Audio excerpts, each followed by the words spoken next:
Hello everyone, welcome to my channel chem master by Neeraj Mahajan. और बच्चों, आई hope कि आप बहुत अच्छी तरह से डीपली स्टडी में डूब ही गए हो, बिकॉज प्री बोर्ड्स हैं, then boards, then practicals and lot of exams, festival of exam is coming, है ना। और हम सब उसकी तैयारी में लगे हुए हैं। तो बच्चे, आज की वीडियो में आपको मैं बताऊंगी कोऑर्डिनेशन कंपाउंड, जो सबका बहुत इंटरेस्टिंग चैप्टर है, सबको अच्छा भी लगता है और सब चाहते हैं कि इसमें से हमारे फुल मार्क्स आए। तो हम आज इस चैप्टर के कुछ ऐसे इंपॉर्टेंट टॉपिक्स डिस्कस करेंगे जिसमें से हमारे क्वेश्चंस आते हैं, हर साल आते हैं। तो सारे के सारे जो आपके टॉपिक्स हैं, ये पीवाईक्यू में से लिए गए हैं। आपने इन सारे क्वेश्चंस को, जो मैं टॉपिक्स आपको बताऊंगी, आपने ये सारे के सारे टॉपिक्स रटने हैं, ठीक है, ताकि हमारे 7 मार्क्स इस चैप्टर में से हर हाल में से आ जाए। तो फर्स्ट हमारा जो इंपॉर्टेंट टॉपिक इसमें से क्या रहता है कोऑर्डिनेशन कंपाउंड का, that is a double salt and coordination compound. अब डबल सॉल्ट्स क्या होते हैं कि दो ऐसे सैचुरेटेड सॉल्यूशन से मिलकर बने होते हैं, क्लियर। और सबसे बड़ी आपने आइडेंटिटी, अब मैं यहाँ पर पूरा चैप्टर नहीं आपको बताऊंगी, अगर आपने पूरा चैप्टर देखना है तो आप इसकी वन शॉट वीडियो देख सकते हो प्लेलिस्ट में जाकर, क्लियर, डिस्क्रिप्शन में भी डाली है। तो लेकिन यहाँ पर मैं आपको कुछ इंपॉर्टेंट टॉपिक्स और कुछ साथ में छोटे छोटे हिंट्स दूंगी जो आपको हर हाल में आने चाहिए, जो आपने हर हाल में रटने हैं। तो फर्स्ट जो है चीज जो आपको पता होनी चाहिए, that is the double salt. Double salt क्या होता है, देन कोऑर्डिनेशन कंपाउंड क्या होता है। डबल सॉल्ट जो है वो सैचुरेटेड कंपाउंड से मिलकर बना होता है, और in addition they do not lose their identity in the solution, ये इनकी स्पेशलिटी है। दे डू नॉट लूज, आपका वाइवा क्वेश्चन भी है, they do not lose their identity. And coordination compounds क्या है, they are again made up of two or more compounds but they lose their identity, ठीक है, they lose their identity. तो ये इनके लिए ये आपको पता होना चाहिए। देन उसके बाद आपको इसका नोमेनक्लेचर हर हाल में पता होना चाहिए। 2 मार्क्स में आना है, एक में आना है आपको दिया होगा, आपने फॉर्मूला बनाना है, दूसरा होगा आपको फॉर्मूला दिया है और आपने उसका नेम लिखना है। तो नोमेनक्लेचर बहुत बहुत इजी, आप मेरी वीडियो देखिए, बहुत अच्छी तरह से आपको नोमेनक्लेचर समझाया है मैंने, तो ये आपको आना चाहिए।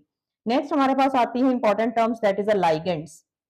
लाइगेंड्स क्या होते हैं, जो मेटल के साथ अटैच होते हैं, ठीक, they have the tendency to donate electrons, उनको हम क्या बोलते हैं, लाइगेंड्स। अब लाइगेंड्स की हमने डिफरेंट डिफरेंट टाइप्स करी थी, वो टाइप्स भी आपको आनी चाहिए। कौन कौन सी टाइप्स आपने करी थी। फर्स्ट, पहले तो लाइगेंड्स क्या होते हैं, जो कि मेटल को अटैच करते हैं, कोऑर्डिनेट बॉन्ड बनाते हैं, लाइगेंड्स बनाते हैं।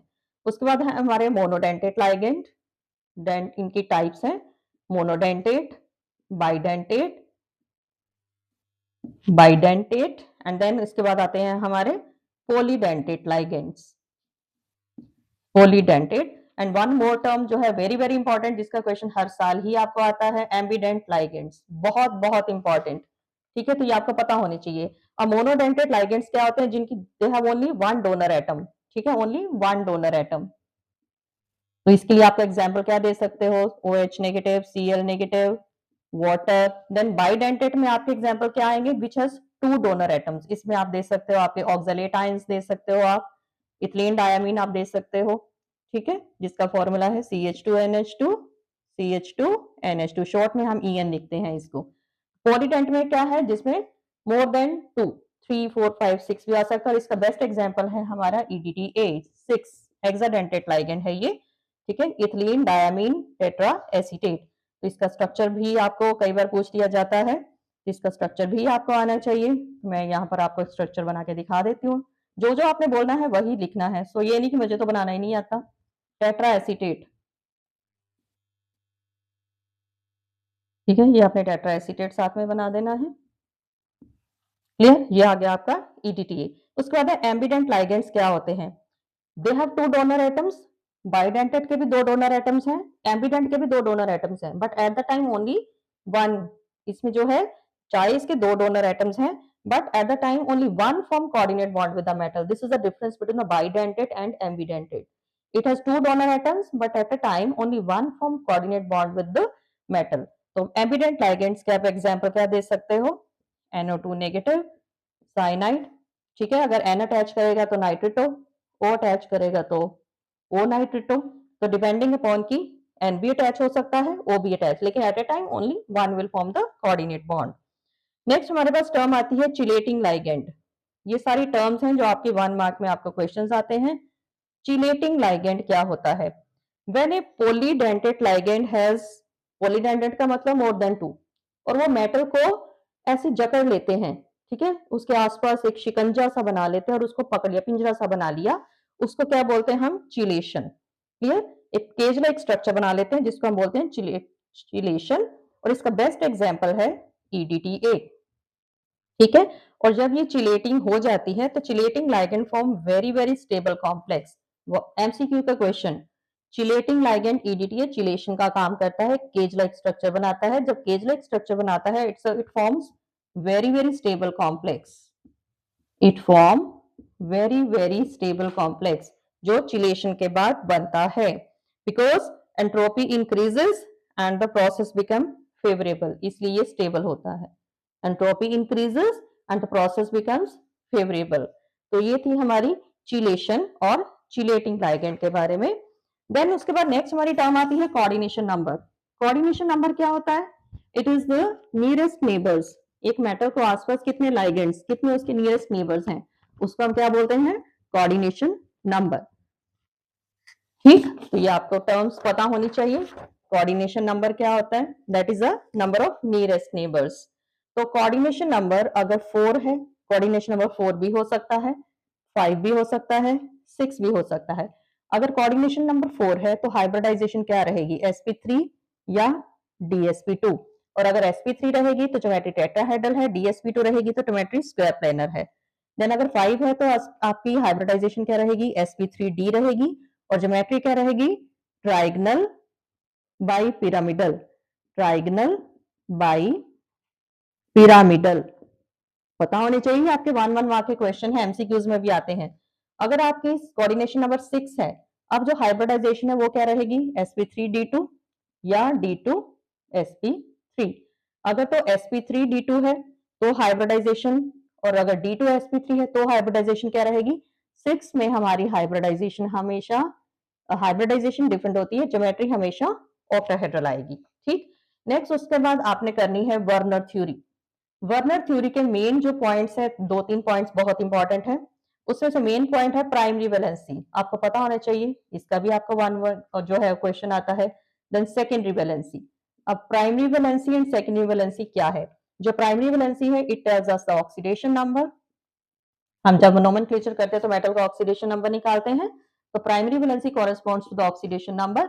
और जो सेकेंडरी वैलेंसी है ये क्या हमें बताती है? It represents the coordination number कि नियरेस्ट नेबर कौन से हैं। लाइक आपके पास एक कंपाउंड है, थोड़ा सा मैं एग्जाम्पल भी दे देती हूँ। ठीक, ठीक है, ये मेरे पास कंपाउंड है। अब आप चेक करिए, NH3 5Cl, और ये है आपका Cl3।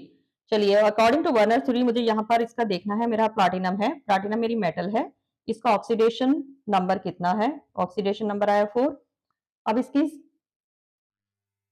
सेकेंडरी वैलेंसी, ठीक है, कोऑर्डिनेशन नंबर, इसका कोऑर्डिनेशन नंबर, प्लैटिनम को कितने? 5 तो मेरे पास एमीन है और एक उसके पास Cl है, तो इसका कोऑर्डिनेशन नंबर क्या हो गया? 6। तो इस तरह से आपको एग्जाम में एमसीक्यूज में कैलकुलेट करना आता है, जो कि आपको आना चाहिए हर हाल में। ठीक है, नेक्स्ट इंपॉर्टेंट टॉपिक हमारा कोऑर्डिनेशन कंपाउंड से रिलेटेड आता है, that is isomerism. Very very important, again MCQs point of view से जो हमारे आइसोमेरिज्म का टॉपिक है बहुत बहुत इंपॉर्टेंट है, बट बहुत ही ईजी है। आइसोमेरिज्म डेफिनेशन आपको पता है, 2 or more compounds having same molecular formula but different structures. अब जो इसमें आइसोमेरिज्म है अगेन 2 तरह का है, पढ़ा है हमने, स्ट्रक्चरल एंड स्टीरियो। तो फर्स्ट हम बात करेंगे स्ट्रक्चरल आइसोमेरिज्म की। स्ट्रक्चरल आइसोमेरिज्म की 4 टाइप्स हैं। फर्स्ट है आपका लिंकेज आइसोमेरिज्म, सेकंड है आपका कोऑर्डिनेशन आइसोमेरिज्म, थर्ड है आपका आयोनाइजेशन आइसोमेरिज्म, एंड देन आपका है सोलवेट आइसोमेरिज्म।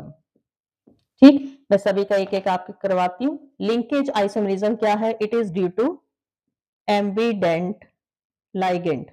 किसकी वजह से होता है? क्या रीजन है? It is due to ambident ligand. Coordination isomerism क्या है? It is the interchange of ions. Clear? बहुत शॉर्ट में आपको सारे के सारा डिटेल बताया है। आयनाइजेशन क्या है? सॉरी, इसमें इंटरचेंज ऑफ लाइगेंड्स है। आयोनाइजेशन में क्या है? एक्सचेंज ऑफ आयंस, साथ साथ आपको शॉर्ट में डेफिनेशंस भी मैंने बता दी हैं। सॉल्वेंट क्या है? इट टेल्स अस कि ये वाटर के साथ रिलेटेड है। वाटर मॉलिक्यूल जो है फ्री है, इट इज फ्री और बाउंडेड टू मेटल। तो आपने इसमें ये देखना है। तो चलिए एक एक एग्जांपल कर देते हैं। फर्स्ट एग्जांपल लिंकेज का, ठीक है। लिंकेज, लिंकेज क्या है? Due to ambident ligand. Suppose मेरे पास है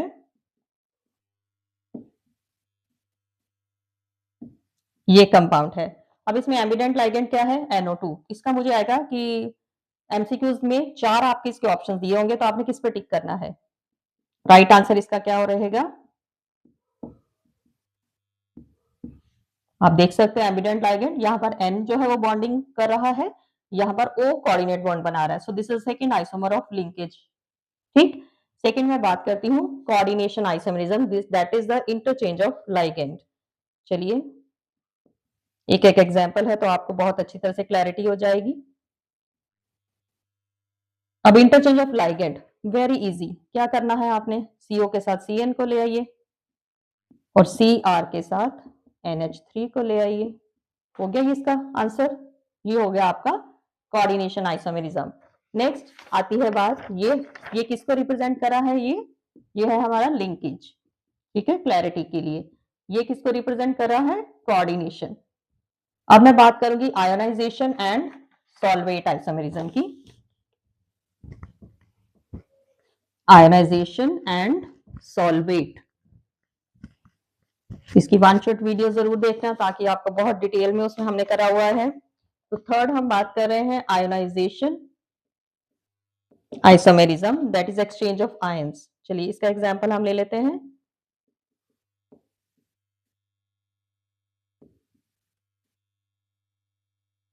ठीक, अब आयंस, अब इसमें कौन से आयन नजर आ रहे हैं? अंदर सल्फेट आयन नजर आ रहे हैं, बाहर मुझे Br ब्रोमाइड नजर आ रहा है, ठीक है। तो मैं क्या करूंगी? ब्रोमीन को Br को अंदर ले आती हूँ, SO4 को बाहर। तो ये क्या हो गया मेरा? आयोनाइजेशन। फोर्थ टाइप थी हमारी सोलवेट। सोलवेट का एग्जाम्पल आप क्या दे सकते हो? लाइक आपके पास है Cr H2O6 और बाहर है हमारा Cl3। यहाँ पर 6 के 6 वाटर जो है वो Cr के साथ हैं। इसका मैं सेकंड क्या बना सकती हूँ?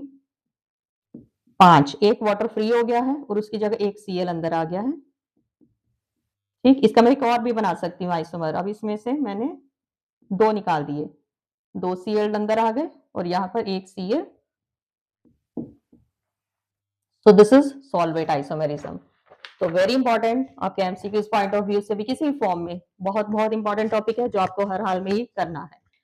तो ये थी बात हमने करी स्ट्रक्चरल आइसोमेरिज्म की। अब हम बात करते हैं स्टीरियो आइसोमेरिज्म की।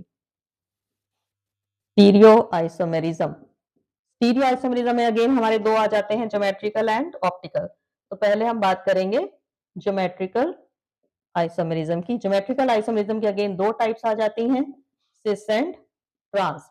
तो मैं दोनों का एग्जांपल, सिस मींस कोऑर्डिनेशन नंबर 4, ठीक है। अगेन सिस ट्रांस में दो में हम करेंगे, coordination number 4 and coordination number 6। तो दोनों का ही हम ज्योमेट्रिकल आइसोमेरिज्म बनाकर देखते हैं। सबसे पहले मैं ले रही हूँ कोऑर्डिनेशन नंबर 4 के लिए। मेरे पास है ये एक स्ट्रक्चर है मेरे पास। चलिए इसका मैं सिस और ट्रांस बनाती हूँ। ये टॉपिक्स बहुत बहुत, सिस क्या होता है? When the same group on same side it is cis, and trans क्या होता है? When the same groups on the opposite side. Bonding है, अच्छी तरह से डायग्राम बनाना है। अब आप ऑपोजिट साइड पे ले जाइए दोनों को, तो ये क्या होगी आपकी? ये होगी आपकी ट्रांस। ठीक, चलिए अब मैं कोऑर्डिनेशन नंबर 6 में आपको बताती हूँ। कोऑर्डिनेशन नंबर 6, उसका मेरे पास एग्जांपल है।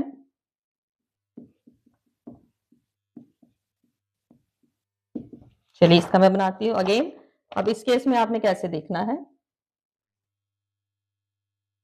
सिस और ट्रांस दोनों बनेंगे। मेटल कौन सी है? कोबाल्ट। ठीक, 4 NH3 है। तो पहले तो मैं चारों NH3 को कॉर्नर्स पे रख देती हूँ। मेटल है, 1 Cl above the plane, other below the plane. So these are the bondings. So now the 2 Cl are on the opposite side, so it is trans. अब सेकंड वाला देखिए, सिस कैसे बनेगा? where the two Cl are close to each other on the adjacent side, ठीक है। अब मैंने इस तरह से एडजस्ट कर देना है, तो ये क्या हो गया मेरा? Cis. They are same same side, पास पास में तो सिस, दूर दूर है तो ये हो गया हमारा ट्रांस। तो ये हमने बात करी ज्योमेट्रिकल आइसोमेरिज्म की। अभी हम बात करेंगे ऑप्टिकल आइसोमेरिज्म की। स्टीरियो आइसोमेरिज्म की दो टाइप्स होती है ना, तो अब ऑप्टिकल आइसोमेरिज्म में सबसे इंपॉर्टेंट चीज क्या आती है? कायरलिटी। कौन से कार्बन, कौन से कंपाउंड्स ऑप्टिकल आइसोमेरिज्म शो करते हैं? The compounds which having chiral, which are chiral. Chiral molecules क्या होते हैं? Which are not superimposable on their mirror images. ये छोटी छोटी सी डेफिनेशन है जो आपको हर हाल में टिप्स पर होनी चाहिए। तो ऑप्टिकल आइसोमेरिज्म जैसा मैंने अभी बोला है, कौन शो करता है? छोटी छोटी सी बेसिक चीजें हैं जो आपको पता होनी चाहिए। Only chiral molecules. Chiral molecules क्या होते हैं? Which are not superimposable on their mirror images. चलिए मेरे पास एक एग्जाम्पल है, ये बाइडेंटेट लाइगेंड है, ठीक है। तो चलिए देखते हैं ये कैसे सिस ऑफ ट्रांस बनाते हैं। मेरी मेटल है CO और ये बाइडेंटेट लाइगेंड है, ठीक है। इसका कोऑर्डिनेशन नंबर कितना आएगा? ये पिछली बार भी ऐसा क्वेश्चन आया था और मोस्टली बच्चे गलत लिख के आए थे। इट इज बाइडेंटेट लाइगेंड, तो इसका कोऑर्डिनेशन नंबर क्या हो जाएगा? 6। ध्यान रखनी है ये चीज। चलिए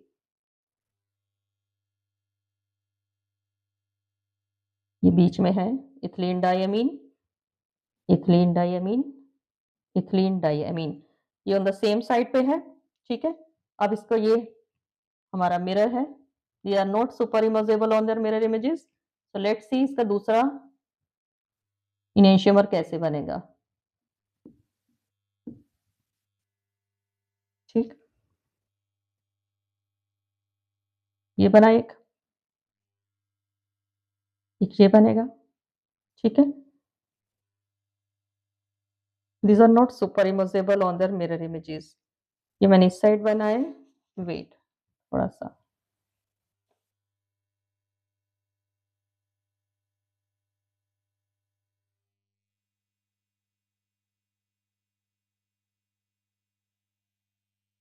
ठीक है। So these are the two mirror images. So this is the optical isomerism. तो इस तरह से आपको किसी में भी बनाना आ सकता है। नेक्स्ट इंपॉर्टेंट टॉपिक जो हमारा इस चैप्टर में है, जिसमें से आपको 3 मार्क्स का क्वेश्चन आना है, that is related to the crystal field separating theory. अब क्रिस्टल फील्ड सेपरेटिंग थ्योरी क्या कहती है कि जब एक लाइगेंड मेटल को अप्रोच करता है तो मेटल जो है दैट इज मोस्टली मेटल्स क्या है? डी ब्लॉक में से, तो उसके जो 5 डी ऑर्बिटल्स हैं वो सेपरेट हो जाते हैं।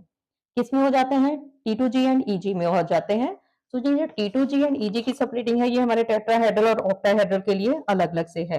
तो जैसे ये 5 थे, तो जैसे लाइगेंड ने अप्रोच करा तो ये सेपरेट हो गए। अब ये कैसे सेपरेट हो गए? ये हमारे T2G और EG दोनों के लिए डिफरेंट पैटर्न है हमारा, टेट्राहेड्रल और ऑक्टाहेड्रल के लिए। तो ये मैं टेट्राहेड्रल के लिए बता रही हूँ, this is for tetrahedral and this is for octahedral. पता होना चाहिए आपको जी, ठीक है। टेट्राहेड्रल में क्या होता है?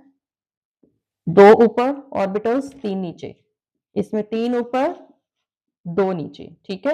ऊपर वाले क्या होते हैं? EG, ठीक है। तो ये EG है, ये T2G है, ठीक। It is T2G। तो इनके जो है एनर्जी डिफरेंस ये है हमारा, और इसमें क्या है? 2/5 डेल्टा नोट। अब इसमें क्या है? ये ऊपर चला गया है, ठीक है। इसमें उल्टा हो जाएगा, 2/5 डेल्टा नोट, और ये है क्या है आपका? 3/5 डेल्टा नोट। तो ये जो क्रिस्टल फील्ड सेपरेटिंग एनर्जी है, ये किसके ऊपर डिपेंड करती है? इट डिपेंड्स ऑन लाइगेंड्स, कि लाइगेंड स्ट्रॉन्ग है या वीक है। तो इसके लिए आपको लाइगेंड की स्ट्रेंथ के बारे में नॉलेज होनी चाहिए। तो उसके लिए एक टेबल है जो आपने हर हाल में लर्न करना है, ठीक है। तो मैं लाइगेंड की स्ट्रेंथ का टेबल आपको बनाकर दिखा रही हूँ। ये इसी ऑर्डर में आपके क्वेश्चंस आते हैं। कोई भी कंपाउंड है आपको क्वेश्चन आएंगे, मैं अभी आपको 2-3 एग्जांपल देके बता देती हूँ। C2O4 water, then NH3 En cyanide, then carbonyl। अब ये जो है ये हमने डिक्रीजिंग ऑर्डर में लिखा है, ठीक है। तो ये जो इसका है, इस तरफ आपके स्ट्रॉन्ग लाइगेंड है, ठीक है, ये आपके वीक लिगेंड है। These are the weak ligand up to आपके OH तक। देन उसके बाद आपके क्या है, strong ligands. All these are the strong ligands. तो यहां से आपके स्ट्रॉन्ग लिगेंड शुरू हो जाते हैं। क्लियर? सो जो वीक फील्ड लिगेंड्स हैं, वीक फील्ड लिगेंड्स कैसे कॉम्प्लेक्स बनाते हैं और स्ट्रॉन्ग फील्ड लिगेंड कैसे कॉम्प्लेक्स बनाते हैं, ये छोटी छोटी सी चीजें हैं जो आपको हर हाल में पता होनी चाहिए। जो वीक फील्ड लिगेंड्स हैं, they form high spin complex, high spin. और स्ट्रॉन्ग फील्ड जो क्या है, they form low spin complex. जो स्ट्रॉन्ग फील्ड वाले हैं ये पेयरिंग के लिए फोर्स करते हैं। अगर डी ऑर्बिटल अनपेयर्ड होंगे ना तो उसको पेयरिंग के लिए फोर्स करेंगे, और जो वीक फील्ड है वो पेयरिंग के लिए फोर्स नहीं करेंगे। मोस्टली जो वीक फील्ड लिगेंड्स हैं उसके अंदर अनपेयर्ड इलेक्ट्रॉन्स होते हैं और वो पैरामैग्नेटिक होते हैं। ठीक है, तो आपका इससे रिलेटेड आपका 3 मार्क्स का क्वेश्चन आना ही आना है, हर हाल में आना है। तो आपके एनसीईआरटी एक्सरसाइज में कम से कम 7-8 क्वेश्चंस दिए हैं सेम ही कैटेगरी के। आंसर एक है लेकिन क्वेश्चंस जो है वो डिफरेंट फॉर्म में पूछे गए हैं। काइंडली आपने उनको बहुत अच्छी तरह से करना है। अगर आपको कोई डाउट है, कुछ क्वेरी है, कुछ नहीं समझ में आ रहा, आप मेरे से पूछ सकते हो। कमेंट बॉक्स में जाइए, अपने डाउट भेजिए। लाइक क्वेश्चन आपको आता है, आपका ये कंपाउंड है NiCl4 2 नेगेटिव। ठीक है, इट इज पैरामैग्नेटिक। ये आपका CFT से रिलेटेड है, पैरामैग्नेटिक। और एक दूसरा कंपाउंड है इज डायामैग्नेटिक। तो आपने क्या करना है, सबसे पहले निकल का ऑक्सीडेशन ग्राउंड स्टेट कॉन्फ़िगरेशन लिखनी है। अब Cl क्या है, it is a week ligand है। कार्बोनिल क्या है, it is a strong ligand है। स्ट्रॉन्ग लिगेंड जो है वो पेयरिंग के लिए फोर्स करेगा, तो सारे डी ऑर्बिटल जितने भी पड़े होंगे हर्ट्ज के अकॉर्डिंग आपने कॉन्फ़िगरेशन लिखनी है। जितने भी डी ऑर्बिटल्स पड़े होंगे उनको वो पेयरिंग कर देगा तो डायमैग्नेटिक हो जाएगा। ये पेयरिंग नहीं करेगा तो वो अनपेयर्ड ही रहेंगे। ठीक है, तो इस तरह से आपने ये क्वेश्चंस करने हैं। तो एक इस तरह से आपको क्वेश्चन पूछा जाता है। दूसरा क्वेश्चन, ये क्वेश्चन आपने करने हैं। अगर ये क्वेश्चन आपसे नहीं निकलते हैं, नहीं समझ में आ रहे हैं, तो आप कमेंट बॉक्स में जाइए, अपने डाउट्स भेजिए। तो मैं आपकी इन दोनों क्वेश्चंस की आपकी वीडियोस बना के आपको सेंड कर दूंगी कि ये इनर ऑर्बिटल कॉम्प्लेक्स है। ठीक है, ये complex, this is inner orbital और मींस लो स्पिन कॉम्प्लेक्स है, while this one is outer orbital high spin complex. तो ये दोनों क्वेश्चंस आपने, ये आपके प्रैक्टिस के लिए हैं। ये दोनों क्वेश्चंस आपने बहुत अच्छी तरह से करने हैं। आई होप कि आपको आ जाएंगे, अच्छी तरह से आप कर पाओगे। बट इन एनी केस एक 1% चांस में अगर आपको नहीं आता है तो आप विदाउट एनी हेजिटेशन आप मेरे से कुछ भी पूछ सकते हो। मैं इसकी वीडियो अपलोड कर दूंगी इन दोनों क्वेश्चंस की। लेकिन अगर आप पहले ट्राई करिए, अगर नहीं निकलता है then you can ask to me. And I hope कि ये वीडियो आपके लिए बहुत बहुत यूजफुल होगी। आपने इन सारे क्वेश्चंस को अच्छी तरह से टिप्स पर लेके आना है। Thanks for watching my video and kindly like share and subscribe my video.